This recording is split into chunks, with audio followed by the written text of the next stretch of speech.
ভোটের ট্রেনের এই পর্বে আমরা কথা বলবো ভোট এবং অনিশ্চয়তা নিয়ে। কি কারণে ভোট নিয়ে মানুষের মনে অনিশ্চয়তা বাসা বেঁধেছে আমরা সেটা একটু দেখে নিতে চাই। আমরা শুরুতেই একটু দেখব কোন কোন বিষয়গুলো নির্বাচনকে সামনে রেখে এখনো অমীমাংসিত রয়ে গেছে।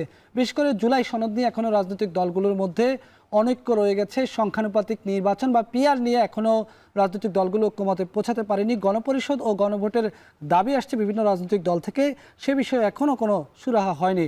জাতীয় পার্টির প্রশ্ন নতুন করে দেখা দিয়েছে, জাতীয় পার্টি আসলে নিষিদ্ধ হবে কিনা কিংবা জাতীয় পার্টি আগামী নির্বাচনে অংশ নেবে কিনা সে বিষয়ে নতুন করে রাজনৈতিক বিতর্ক শুরু হয়েছে।